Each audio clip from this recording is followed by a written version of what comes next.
देवर भाभी की शादी। रमाकांत और सावित्री जी के दो बेटे थे। बड़े बेटे का नाम था सुदीप और छोटे बेटे का नाम था अंशुल। सुदीप की शादी हो चुकी थी और उसकी पत्नी का नाम था अनन्या। अंशुल दूसरे शहर में रहकर एक बड़ी कंपनी में नौकरी करता था। कुछ दिनों के लिए अंशुल जब अपने घर आया हुआ था। बहुत दिनों के बाद आए हो बेटा, जल्दी जल्दी छुट्टियां ले लिया करो। अरे पापा, अभी 6 महीने पहले ही तो भाई की शादी में आया था। उसके बाद तो कंपनी वालों ने छुट्टी ही नहीं दी। हाँ, बात तो तेरी सही है। मेरी शादी के बाद तो तू अब घर आया है। लेकिन भाई, आपकी शादी को भी तो सिर्फ 6 महीने ही हुए हैं। लगता है अब तुम्हारी भी शादी जल्दी करनी पड़ेगी। तुम भी तो सुदीप से सिर्फ 1 साल छोटे हो। जल्दी से तुम्हारे भी हाथ पीले कर देते हैं। अरे कैसी बात करती है मम्मी, अभी मुझे कुछ दिन नौकरी तो करने दो। देवर जी, आपकी भी शादी हो जाएगी तो मेरा मन लग जाएगा।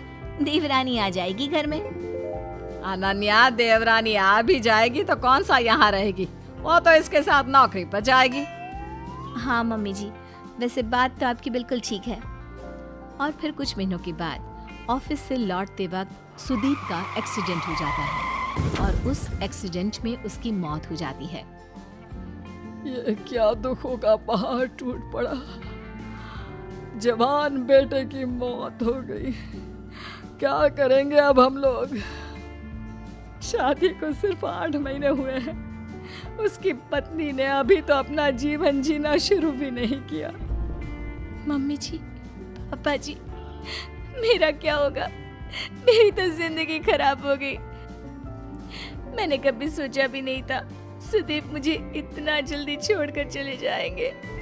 अरे बहू, सोचा तो किसी ने भी नहीं था। हम तुम्हारा दुख समझते हैं बेटा, लेकिन भगवान की मर्जी के आगे हम कुछ नहीं कर सकते। कितना अच्छा बेटा था मेरा। मैंने किसी का क्या बिगाड़ा था जो वो मुझे ऐसे छोड़कर चला गया। जब आखिरी बार भाई से मिला था तो सोचा भी नहीं था कि ये मेरी उनसे आखिरी मुलाकात होगी। इतने खुश थे भैया, मेरी शादी की बातें कर रहे थे। पूरा परिवार कुछ दिन इसी तरह दुखी रहता है। वक्त बीतता जाता है। सावित्री और रमाकांत जी महसूस करते हैं कि अनन्या काफी अकेली और दुखी रहने लगी थी।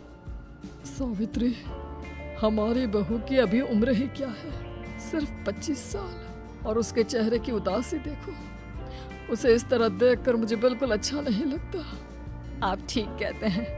अनन्या बहुत रोती है और उसका अकेलापन मुझसे भी नहीं देखा जाता। एक बात कहूँ सावित्री, क्या हमें अपनी बहू की दूसरी शादी करवा देनी चाहिए? अरे लेकिन समाज वाले क्या कहेंगे कि हम अपनी विधवा बहू की शादी करवा रहे हैं। अरे लेकिन उसकी उम्र तो देखो, सिर्फ 25 साल की है। पूरी जिंदगी कैसे कटेगी सावित्री, कैसे रहेगी वो? मैं सब समझती हूँ जी, लेकिन पहले हमें खुद अनन्या से बात करनी होगी कि वो इस बात के लिए तैयार है या नहीं। उसके बाद ही हम कुछ कर सकते हैं। मुझे तो लगता है कि हमें अंशुल से भी इस बारे में बातचीत करनी चाहिए। उसका क्या ख्याल है, जरा पता तो करें। सावित्री और रमाकांत अंशुल को अपने पास बुलाते हैं। अंशुल बेटा, तुम तो जानते हो सुदीप के जाने के बाद अनन्या की कैसी हालत हो गई है। तुम्हारा इस बारे में क्या ख्याल है? पापा, मुझे लगता है हमें भाभी की दूसरी शादी करवा देनी चाहिए। जब अंशुल भी कह रहा है तो ठीक है, हम अनन्या की शादी करवा देते हैं। वो खुश रहेगी तो हमें भी अच्छा लगेगा। रमाकांत और सावित्री अनन्या के लिए लड़का ढूंढते हैं, लेकिन अनन्या के विधवा होने की वजह से कभी उन्हें बहुत ज्यादा उम्र का लड़का मिलता तो कभी कोई अच्छा लड़का मिलता ही नहीं। इस बात से रमाकांत और सावित्री अच्छे खासे परेशान हो जाते हैं। मम्मी जी, पापा जी, आप मेरे लिए बेकार में ही परेशान हो रहे हैं। मैं बिना किसी शिकायत के अपनी पूरी जिंदगी ऐसे ही निकाल लूंगी। कोई परेशानी नहीं होगी। नहीं बेटा, हम तुम्हें इतना दुखी नहीं देख सकते। हमारा बेटा तो चला गया और अब तुम्हारी पूरी जिंदगी ऐसे ही खराब हो गई तो हम अपने आप को माफ नहीं कर पाएंगे।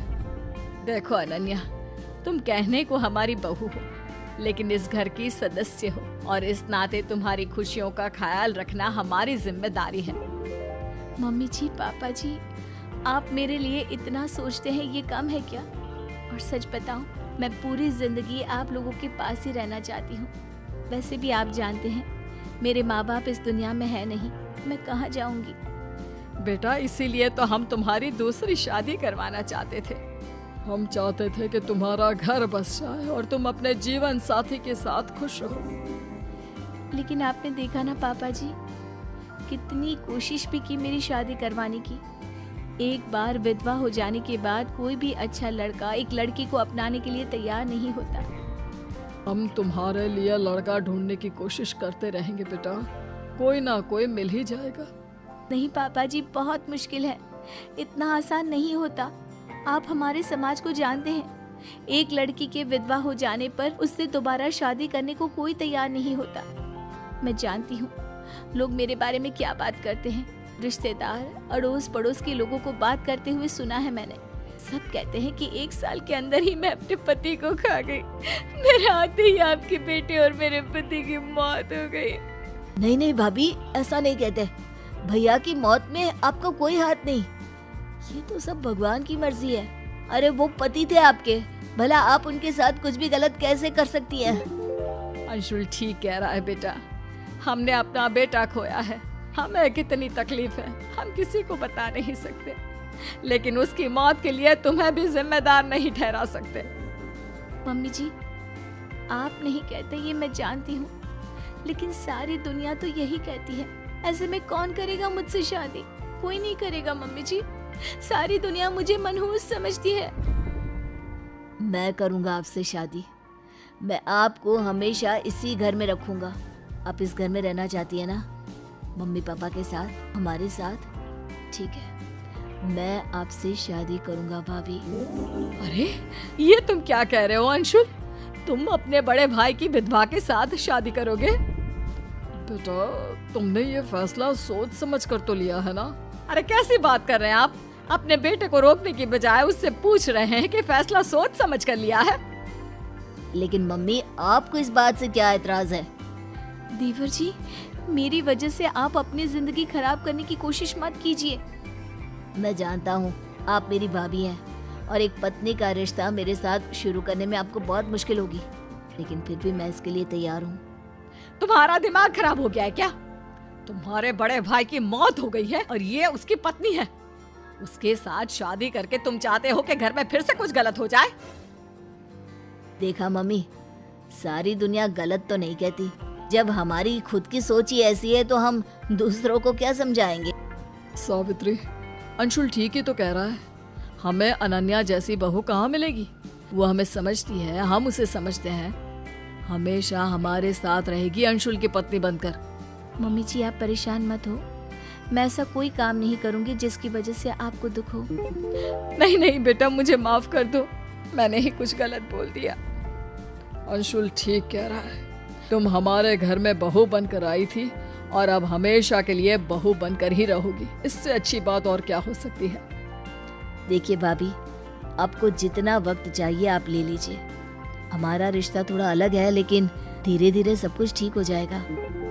रमाकांत और सावित्री जी अंशुल और अनन्या की शादी करवा देते हैं और इस तरह से एक देवर अपनी भाभी से शादी करके कम उम्र में विधवा हुई अपनी भाभी की जिंदगी को फिर से खुशियों से भर देता है।